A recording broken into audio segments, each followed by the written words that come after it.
उन्माद केला जातोय मराठा समाजाकडून, 3-3 वाजेपर्यंत डीजेला नाचवलं जातं, त्यामुळे ओबीसीला त्रास होते. हा पुन्हा मराठा वर्सेस ओबीसी वाद पेटवण्याचा इच्छा आहे सगळ्यांची असं वाटतं. काय नेमकं त्याला धरून की मराठा इतकं ध्यानात नाही राहायचं मला. हा सगळा मराठा वर्सेस ओबीसी वाद का पेटवला जातोय?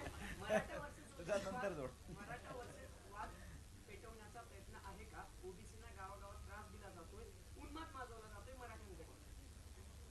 असं एखाद्या गावातलं स्टेटमेंट आहे की त्याचं सोडून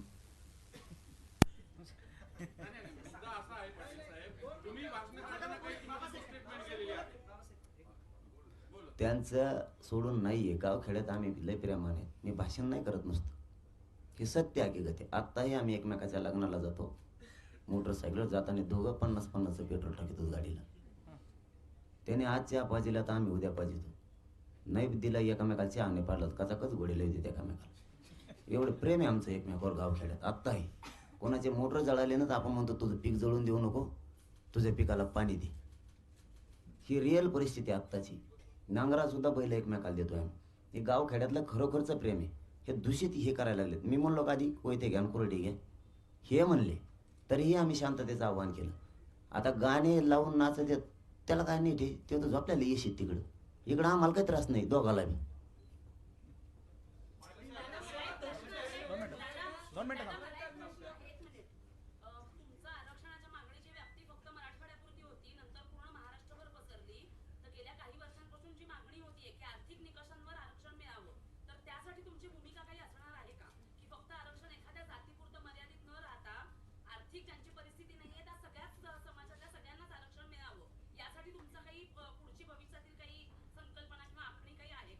नाही पुढची नाही, आत्ताच म्हणलोय मी.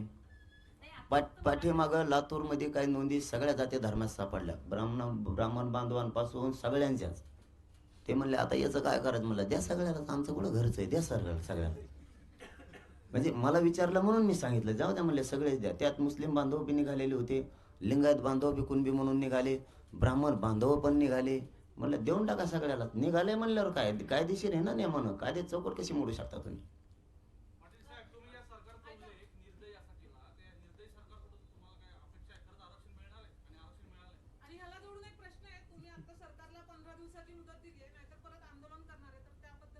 नाही मुदत नाही दिली. ते काहीतरी त्यांचंच असतं जणू धोरण. कायदा बनवायचा असला का अगोदर असे 15 दिवस काही असू दे, लायसन द्यायचं असलं एखाद्याला दुकानाचा तरी 15 दिवस आधी सांगत येत असते. असा गोळ आहे त्यांचा काहीतरी. त्यामुळे ते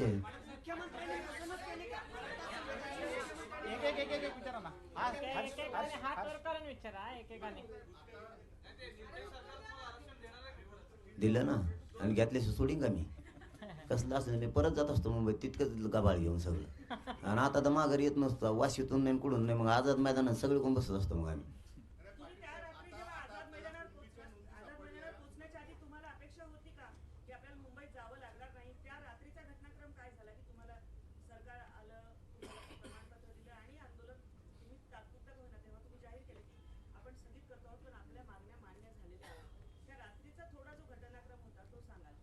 आधी वाटतच नव्हतं हे देतील म्हणून. आम्हाला 100% वाटत होतं मुंबईत जायला लागला का आझाद मैदानाला.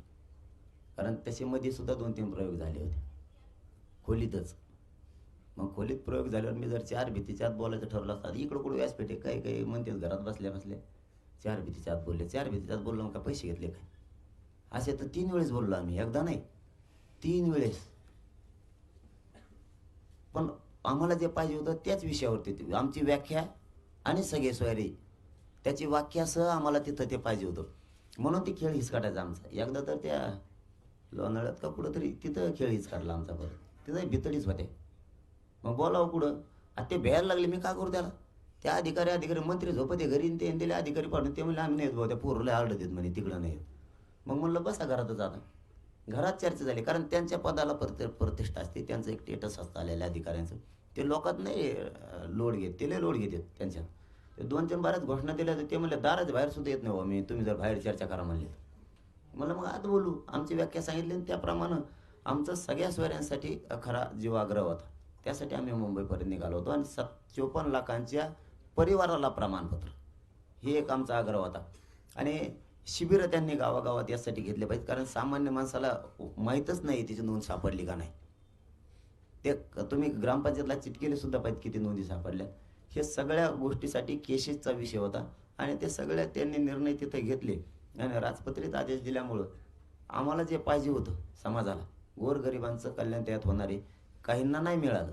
आता काही काहींची ही ओरड आहे, आता ते बी लगेच सांगतो मी, तुम्ही पुढे विचारायचं नाही.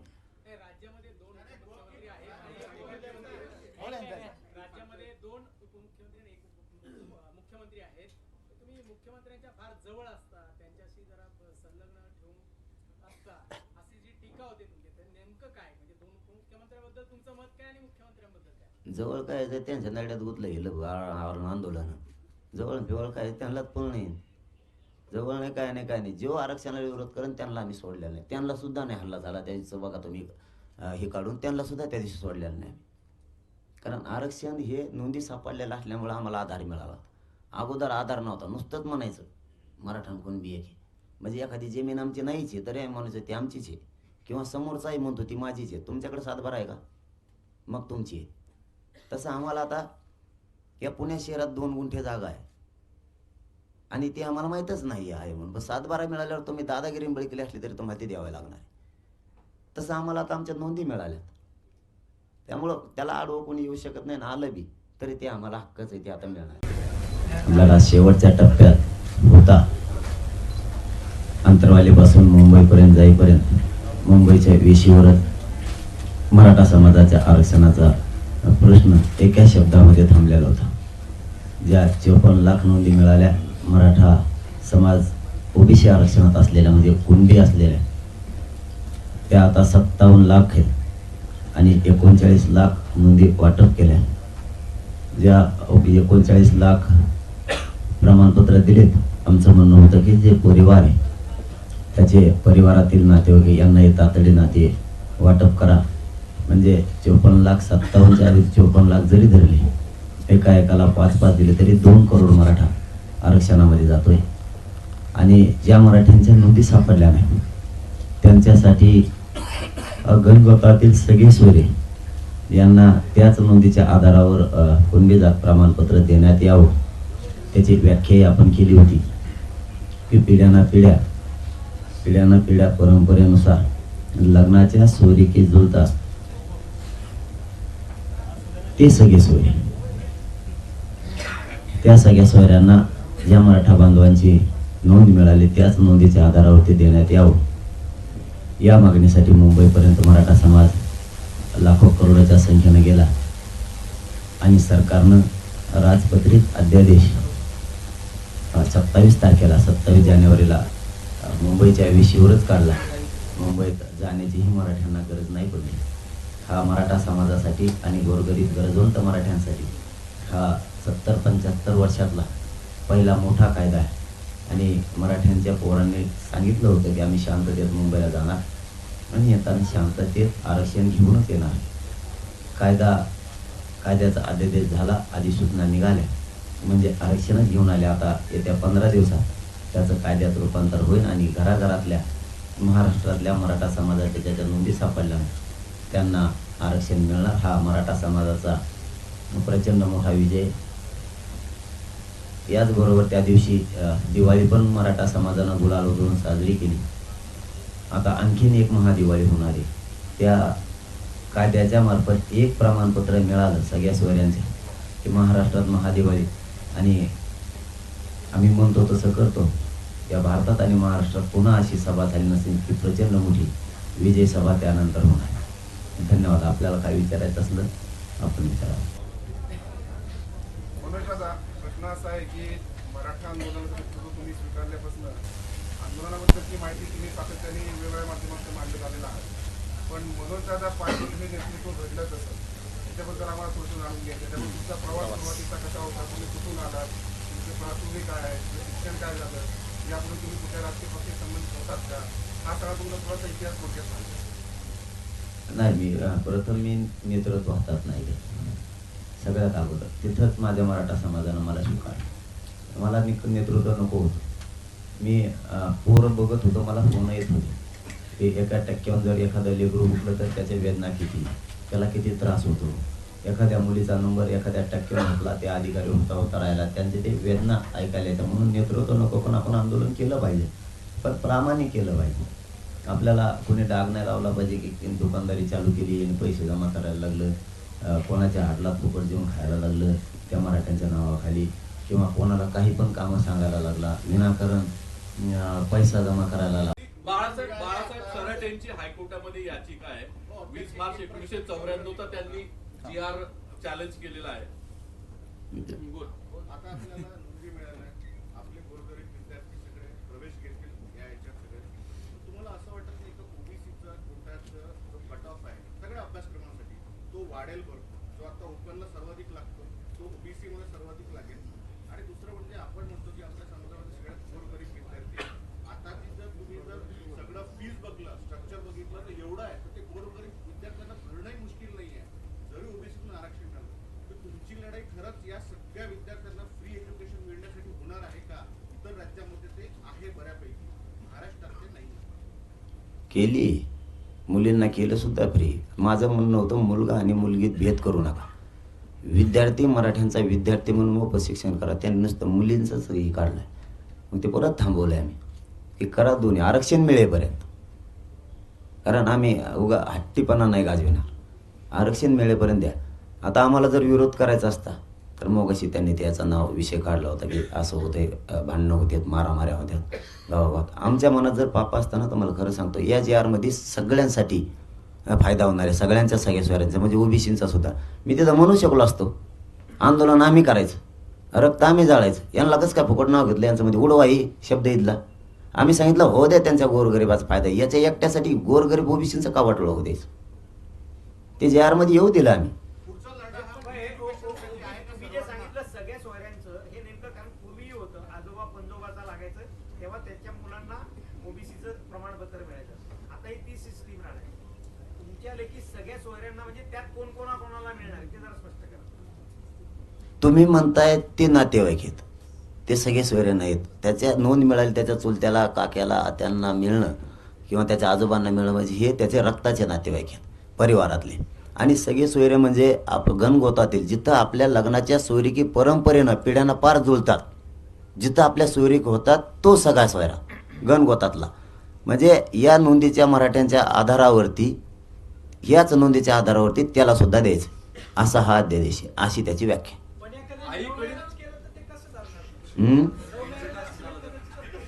त्याला जाऊन द्या तिकडं, नदीने हिंडून द्या त्यांना.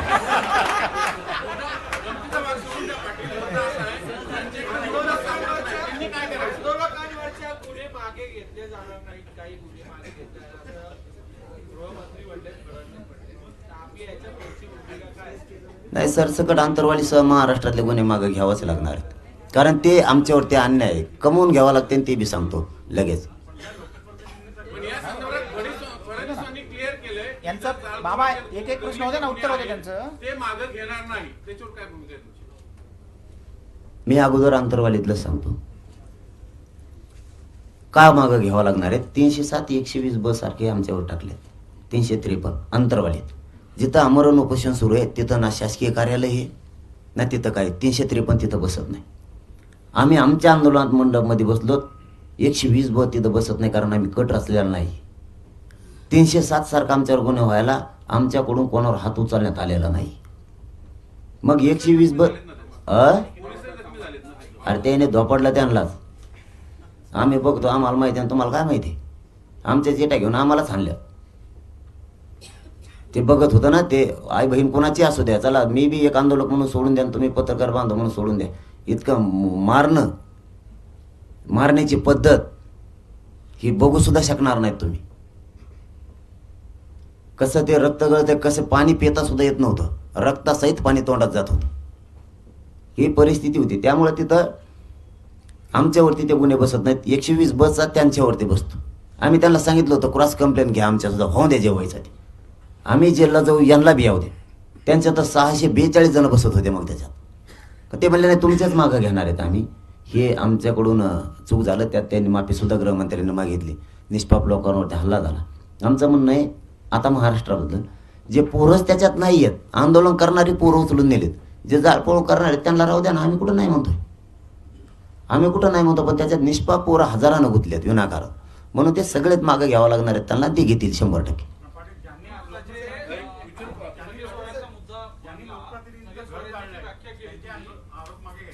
कोणाचे ज्यांनी लोकप्रतिनिधीचं घर जाळलेलं आहे त्यांच्यावरती हे गुन्हे मागे घ्यायचे. मग आता तेच सांगितलं ना मी की आम्ही काय ते जे कोणी जाळलेत आम्ही त्यांचं कुठं समर्थन करतोय, परंतु त्याच्यात निष्पाप गुतवलेत. जसं की त्याचं पाहुण्याचं हॉटेल जाळलं तिथं, त्याच्यात पाहुण्यानं जळलेले आणि मराठीचे पोरं गुतले. हे CCTV फुटेज आहेत त्यांचे तिथं, FIR आहेत असा. बाळासाहेब ऐका ना, बाळासाहेब सराटेंची हायकोर्टामध्ये याचिका आहे. आपल्याकडे जात आणि आरक्षण हे जन्मानुसार आहे. आता सुद्धा जे दाखले दिले जातात ते SC ST मध्ये सुद्धा आता जे सगळे सोयऱ्यांची व्याख्या आहे ती पितृसत्ताक पद्धतीने आहे. तुम्ही जी आता व्याख्या करताय तर आंतरजातीय विवाहामध्ये आरक्षण मिळणार आहे? अजिबात नाही. तुम्ही आता ती व्याख्या केली. कुठं गेली? विवाह जे होतील परंपरेनुसार जिथं गणगोताच्या सोयरिके जुळतात ते स्वजातीमध्ये ज्या गणगोतात पूर्वीच्या बघूनच केलं जायचं. जसं आता एखादं काय द्यायचं असलं तर ग्रह चौकशी करतात, तसं पूर्वी सुद्धा शेजारी पाहुण्यांना विचारायचे हे पाहुणं लागतंय का, तरच होत होतं. तशा स्वरूपाचं आहे.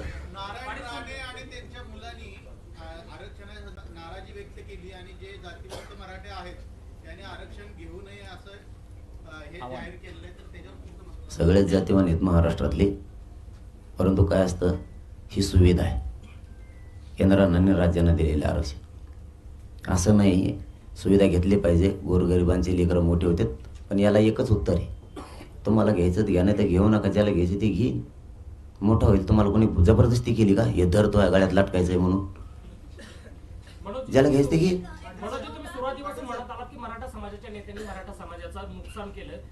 आता तुम्ही सभागृहामध्ये जाऊन, आता रस्त्यावर तर लढाई मांडलीच, पण मनोज जरांगे हे सभागृहात, लोकसभेत, विधानसभेत जाऊन मराठा समाजाची भूमिका मांडणार आहेत. नाही बाबा, ते आपल्याला नाही मिळत तुला. ते लय अवघड असतं जुनं. ते कुठं लय त्याच्यात काय म्हणते ते आडे हसतेत म्हणतात, लय खाऊ घालला तर लोकांना. आपलं बरं आहे, आपलं हेच. तुम्हाला या सगळ्यांमध्ये काय ऑफर आली का कुठल्या हा राजकीय वाद पक्षाने? संपुष्टात आणण्यासाठी दोन नेते म्हणजे भुजबळ आणि जरांगे पाटील एकत्र कधी पाहायला भेटले? कशाला एकत्र यायचं, मग तर जास्तच बिघडून खातं. दोघांचा मुद्दा एकच आहे ना की आरक्षण मिळालं पाहिजे. समाजाच्या कल्याण जो तेढ निर्माण झाली आहे ती कमी करण्यासाठी दोघांनी प्रयत्न करणं आवश्यक वाटत नाही का तुम्हाला? त्यांनीच प्रयत्न करत ते म्हणून द्या सगळ्या मराठ्याला ओबीसी आरक्षण. दुसऱ्या दिवशी सगळे चांगलं आमचं गळ्यात हात टाकून हिंडतो मी त्यांच्या. सरांनी फक्त मराठा नेता आहेत का ओबीसी नेता पण तुम्हीच येत आता? आता बहुतेक लवकरच सगळे मराठा आरक्षणात गेले.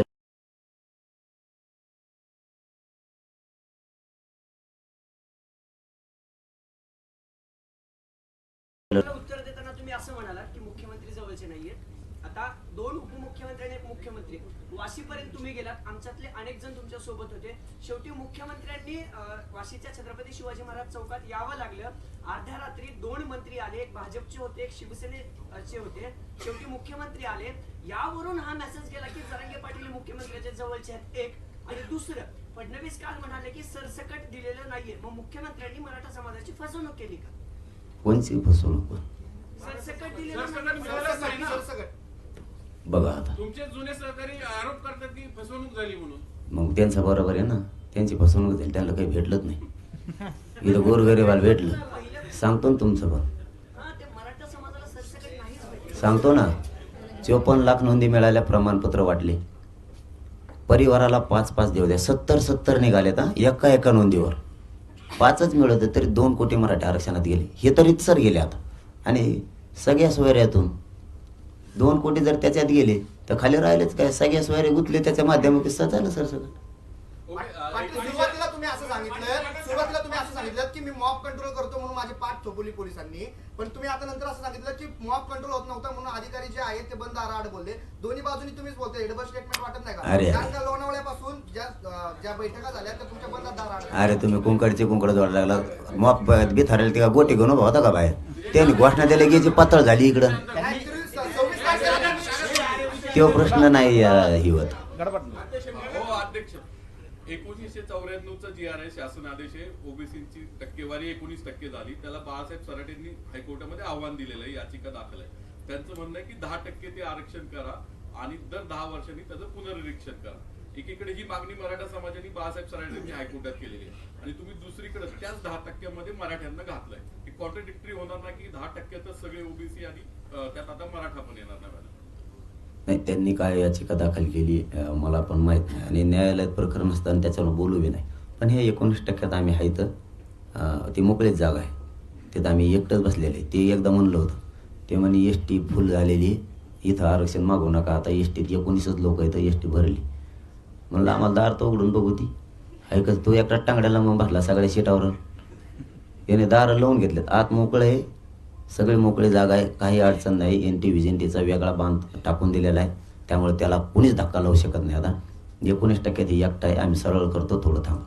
शेवटचे 3 प्रश्न घेऊयात आणि हा, आणि मला- ज्यांनी विचारलं मला नाही लय लांब त्यांना संधी जायचं. मिळू द्या जरा. ज्यांनी विचारलं नाही त्यांना संधी मिळू द्या. नाही, होऊ द्या, पण जे बाकी पण विचारू द्या त्यांना संधी मिळू द्या. नाही नको सुप्रीम एक अजून भरपूर प्रश्न बाकी आहेत. नाही, प्रश्न होऊ द्या, पण इतरांना पण संधी मिळू द्या ना. तू विचार आता तुझ्या नंतर विचार. त्यांचं पाटील साहेब, पाटील साहेब, 2 मिनिटं आता होऊ दे. सुप्रीम कोर्टाचा विषय आहे. सुप्रीम कोर्टाने आरक्षण नाकारलं मराठा समाजाचं. त्यात कारण असं दिलेलं आहे की मराठा समाज मागास नाहीये. तो जो गायकवाड समितीने, राणे समितीने अहवाल दिला होता, त्यांनी नाकारला मराठा समाज मागास नाहीये असं सुप्रीम कोर्टाने म्हटलेलं आहे एकीकडे. आणि दुसरीकडे तुम्ही आता ओबीसी म्हणून, कुणबी म्हणून परत आरक्षण घेणार आहात. हे पुढे सुप्रीम कोर्टात टिकेल का? कारण सगळेच मराठे परत तुम्ही म्हणता ओबीसीत येणार आणि कुणबी म्हणून ते आरक्षण घेणार. एकीकडे सुप्रीम कोर्ट म्हणते मराठा मागास नाही आणि ओबीसी म्हणून तुम्ही मागास होताय, तर ते परत टिकेल का कोर्टामध्ये? या ज्या नोंदी मिळाल्यात हे आरक्षण चॅलेंजच होणार. याला कसलीच मर नाही, कारण हे शासकीय नोंदी आहेत पूर्वीच्या. कारण पूर्वी काही इंग्रज आला आणि निजामला माहीत नव्हतं की पुढं चालून आरक्षण मिळणार आहे काही वर्षानं, काही पिढ्यानं, म्हणून आत्ताच कुणबी टाकून ठेवा. त्यावेळेस जो व्यवसाय असेल तो टाकला जायचा.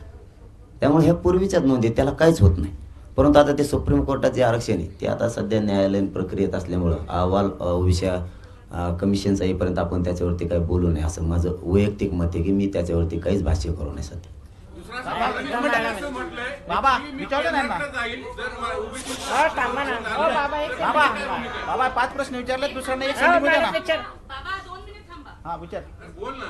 तुम्ही 9 फेब्रुवारीपर्यंत कायद्याची अंमलबजावणी करा असा एक इशारा दिलाय, पण ज्यावेळेला कायदा तयार केला जातो त्याच्या आधी मसुदा पण तयार केला जातो, त्याच्यावर हरकती सूचना मागवल्या जातात आणि ही सगळी प्रक्रिया एकंदर किचकट आहे. तर त्याच्याविषयी तुम्हाला काय, ही सगळी प्रक्रिया जी आहे ती थोडीशी लांबण्याची पण शक्यता आहे, तर त्याच्याबद्दल तुम्हाला काय वाटतं? त्याला जोडूनच आहे, कारण लोकसभा निवडणुकीची आचारसंहिता लागायची शक्यता आहे. या सगळ्या गडबडी फसवणुकीत जाण्याची शक्यता वाटते का तुम्हाला? नाही, निवडणुका घेणारच नाहीत. ते मराठ्यांचा ज्वलंत आरक्षणाचा मुद्दा आहे, तोवर ते निवडणुका घेणार.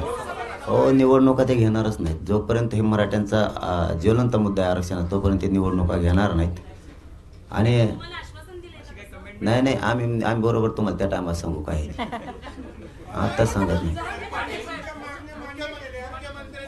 सगळ्या मागण्या मान्य केलेत असं तुम्ही म्हणताय.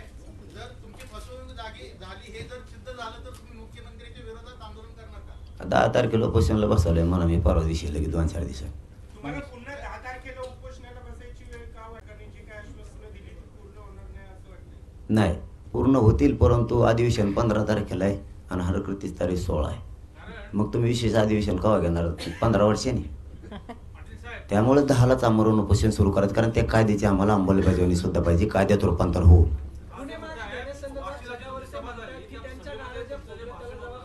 जाऊन दे, त्याचं जाऊन तिकडे, ते सगळ्या दुनियाला माहिती. तुमचं आंदोलन उभा राहिलं.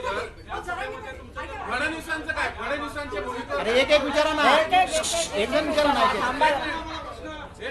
फडणवीसांचा विचार होते. फडणवीस असं म्हणाले की ओबीसी आरक्षणाला दिल्लीत जाऊ, ओबीसी आरक्षणाला धक्का लागला तर आम्ही दिल्लीत जाऊ असं ते म्हणाले. बरोबर आहे त्यांचं. ओबीसी आरक्षणाला धक्का लागत दिल्लीत जाणार, कारण ओबीसी आम्ही येत ना. ऐका ना, सगळ्यांना संधी मिळू द्या. तुम्ही ठराविक लोक बाकीचे पण विचारतात ना, विचारा. हो दे का म्हणून विचारून म्हणतात. तुमचे हिंदी इंटरव्ह्यू खूप प्रसिद्ध होतात, व्हायरल होतात, त्याच्यावरती अनेक कमेंट्स मराठीतच उत्तर का देत नाही? हिंदी जेव्हा इंटरव्ह्यू होतो त्यांना म्हणतो मराठीत देत होते, ते म्हणतात नाही त्याच्यातच द्या. आणि सुरुवातीला 2-3 प्रश्न ते पत्रकार बांधव चांगले विचारतात मला. या काय की त्याचं नाव काढतं, मग ते बिघडूनच जातं खातं. मला दमाने विचारल्यावर येते हिंदी चांगली, पण गडबडीत गेलं मग जरा पांगत आहे घ्या. ते बी शिकतोय मी आता. वाशीला जे तुमचं भाषण झालं त्या भाषणामध्ये तुम्ही असं म्हणालात की धोका होण्याची शक्यता आहे आणि आता तुम्ही पुन्हा आरक्षण, पुन्हा आंदोलन परत तुम्ही इशारा दिलेला आहे. तर तुम्ही एकीकडे म्हणताय आरक्षण मिळालं, एकीकडे म्हणताय मी पुन्हा आंदोलनाला बसणार आहे आणि वाशीला असं म्हणालात की धोका व्हायची शक्यता आहे. म्हणजे तुम्हाला आरक्षण मिळालं हेच खरंच आहे. कारण आरक्षण काय तिथं कुठं एखाद्या गोणीत किंवा घमिल्यात ठेवलेलं नाही म्हणून आम्ही म्हणलो होतो की जाणार आणि आरक्षणच घेऊन येणार. हे कायद्याचं राज्य आहे. इथं तुम्हाला काही गोष्टी मिळवायच्या असल्या तर अगोदर कायदा पारित करावा लागणार आहे, तरच ते घेता येणार आहे.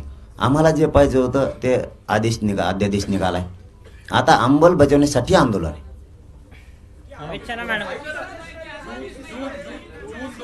जून 2004ला कुणबी मराठा कुणबीचा ओबीसी मध्ये समावेश झाला. त्याला 20 वर्ष झाली.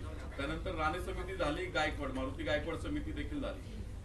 एवढ्या 20 वर्षामध्ये एवढ्या तज्ञांना कळलं नाही की सगळे सोयरे शब्द टाकला असता तर मराठा आरक्षणाचा प्रश्न सुटला असता. आणि तुम्हाला वाटतं की फक्त सगळे सोयरे शब्द टाकल्याने हा प्रश्न मिटणार आहे? खाली कोणी राहतच नाही ना, खाली कोणी राहतच नाही ना. आणि त्यांना दोष नाही देणार मी, त्यांना सुचलं नाही किंवा ध्यानात नाही आलं हे मी कोणावर तर आरोप करून किंवा स्वतःचं मत वाढवणार नाही. त्यांच्या विचारांच्या त्यांच्या पद्धतीने त्यांनी प्रयत्न त्यावेळेस केलेले आहेत आणि पाठीमागं आत्तापर्यंत केलेत. मग आम्हाला जे जे योग्य वाटलं, एक तर आम्ही सामान्य खेड्यातल्या पोरं आहेत, अडाणी पोरं म्हणूयात, आम्हाला जे जे शब्द योग्य वाटले त्या पद्धतीने वाटचाल केली. आणि त्या शब्दाला जर आक्षेपच आहे मराठ्यांचा म्हणतो मी, तर हे शब्द 3 महिन्यापासून सुरू आहे. तोपर्यंत तुम्हाला ऑब्जेक्शन कोणी घेतलं का किंवा तुम्ही सोशल मीडियावर काही मिळालं नाही टाकलं का? तुम्ही आता ते शब्द घेतल्यावर काही जण काही जण म्हणजे 50 जण 1 करोड लोक एकीकडे आहेत. हे 5-50 जणांचे काही लिहित आहेत त्याच्यावर उगाच उगं. मग तुम्ही इकडं 2-2.5 महिने मोकळा वेळ होता ना, हे शब्द नको किंवा हा काय तर आंदोलनाच्या खर्चाचा एक विषय आहे. ओबीसी मध्ये आता एवढ्या मराठ्यांचा समावेश होणार आहे, त्यानंतर ओबीसी मध्ये अनेक जणांचा समावेश झाल्यानंतर तो जो कोटा आहे तो वाढवण्याची गरज लागणारच आहे ना. म्हणजे मूळ आरक्षण 52% आहे, तर ते आरक्षण वाढवण्याची गरज भासणारच आहे भविष्यामध्ये. याबद्दल तुम्हाला काय वाटतं? म्हणजे कारण ओबीसी कोट्यामध्ये जर मराठा कुणबी झालेले असतील तर ते पुढे चालू प्रश्न स्वतंत्र आरक्षण हाच एक पर्याय होता. तुम्हाला रोहिणी आयोग माहिती आहे? रोहिणी आयोग केंद्राने शिफारस केली, कारण ते केलं तर महाराष्ट्रातला आरक्षणात तिढा सुटणार आहे.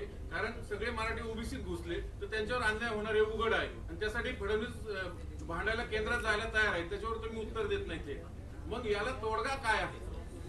आणि अगोदर आम्हाला आरक्षणच येऊ द्या ना, मग वाढायचं 200% वाढू ना. मग आम्हाला याच्या आधीच वाटा शोधायला लागले लगेच की ते मराठी आल्यावर असं होईल, मराठी आल्यावर तसं होईल. मराठी यायचे राहिले कोणचे? 70% मराठी आरक्षणात गेले. विदर्भ खानदेश आधी आम्ही एकटेच राहिलो, तर आमच्यामुळे कोणचा कोटा वाढायला लागला तुमचा? काही होत नाही. मग सगळे वाढवायचा ना तुम्हाला कोटा, सगळेजण मिळून अगोदर आम्हाला आत घ्या मग वाढू. आम्हाला एकट्यालाच वाढायसाठी लढायला लावा ना, आम्हाला बाहेर. सागर बोल रे. अरे थांब ना बाबा. नाही दिला ना, तुम्हाला दिलं नाही काय? पहिला प्रारूप होतं त्याचं अधिसूचनेचं, याच्या दुरुस्त्या काय करायच्या, त्याच्यानंतर राजपत्रित अधिसूचना दिल्या ना, तुम्हाला दिल्या ना. तुम्ही ते वेगळे प्रश्न विचारतात म्हणून तुम्हाला आधी दिला नाही. 4 भेताडात उकरून तुम्हीच काढलेले.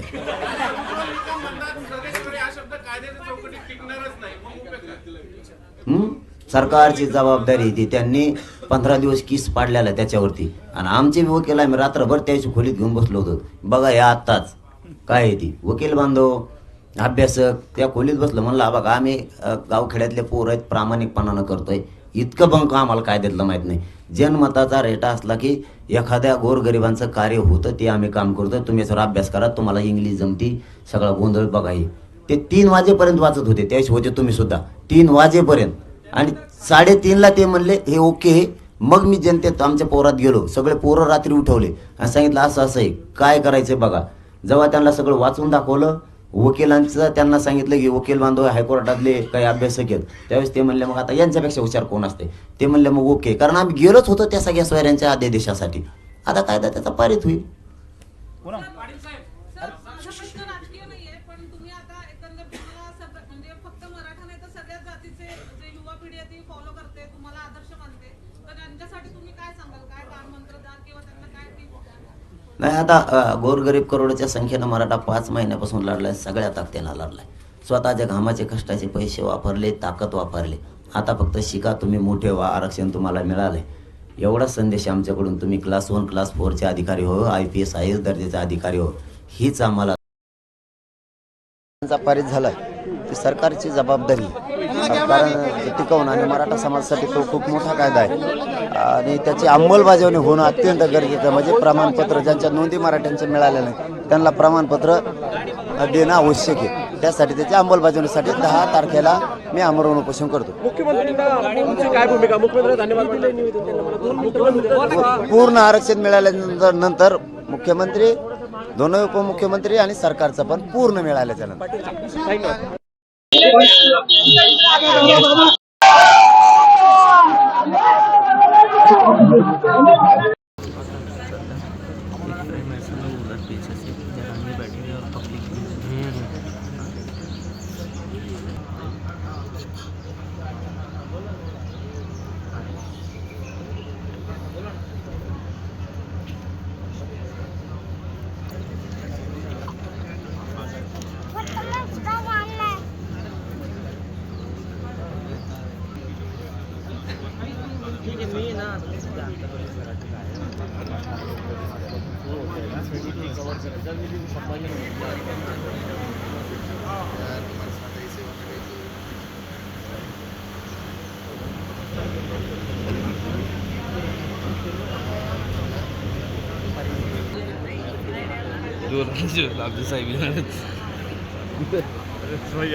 कसं आहे ते पत्र फक्त माझ्याकडे आलं कसं काय आलं कसं काय नाही म्हणलं मला पत्र दाखवते अगोदर त्या पत्रावर देणार होते आम्हाला ते म्हणजे उशीर होता तर रात्री निघून रात्री